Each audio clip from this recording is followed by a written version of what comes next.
Doctor Yunus যদি পদত্যাগ করে তবে কে ক্ষমতায় আসতেছে? সেনাপ্রধান। তবে যদি সেনাপ্রধান ক্ষমতায় যদি আসে তবে কিন্তু বাংলাদেশের পরিস্থিতি আরও ভয়াবহর দিকে যাবে। কারণ বাংলাদেশের টেকনাফ থেকে তেঁতুলিয়া পর্যন্ত হাজার মানুষের বিক্ষোভ একেবারেই ভেসে চলে যাবে স্রোতের মতো যদি ডক্টর ইউনূস যদি পদত্যাগ করে। এটি এখনই বাংলাদেশের যতগুলো দল রয়েছে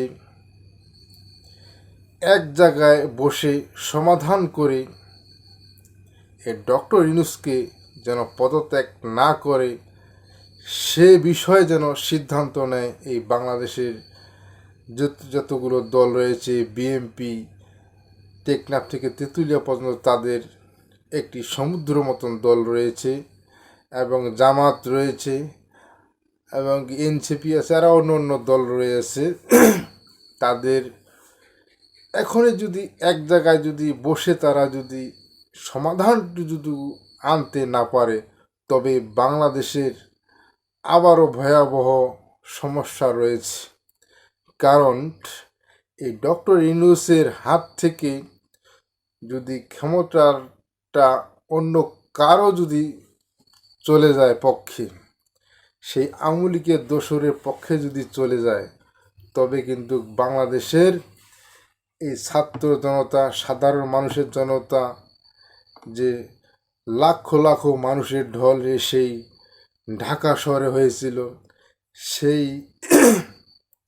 অনেক মানুষ গুম হয়েছে, হত্যা হয়েছে, তাদের যে কান্না রোল আহাজারি সব বৃথায় চলে যাবে।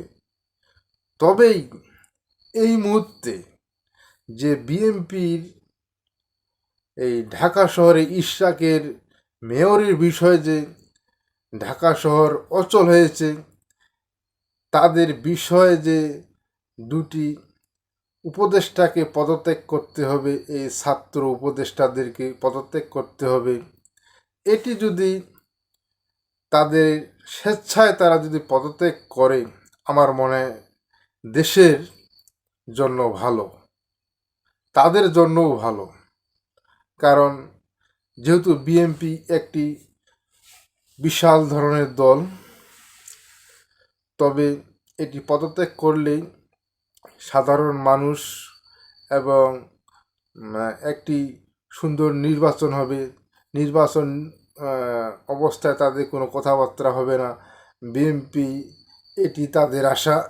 এটি যদি উপদেষ্টা দুটি যদি পদত্যাগ করে আমার মনে হয় সবচেয়ে ভালো হয়।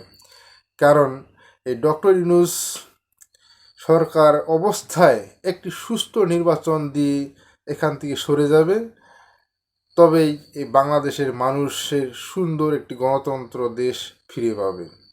আর তবে যদি ডক্টর ইউনূস যদি পদত্যাগ করে চলে যায় তবেই কিন্তু দেশের জন্য ভয়ানক একটি অবস্থান আসতেছে। দর্শক, ভালো থাকবেন, সুস্থ থাকবেন। আল্লাহ হাফেজ। বাংলাদেশ চিরজীবী শান্তিতে থাক। আল্লাহ হাফেজ।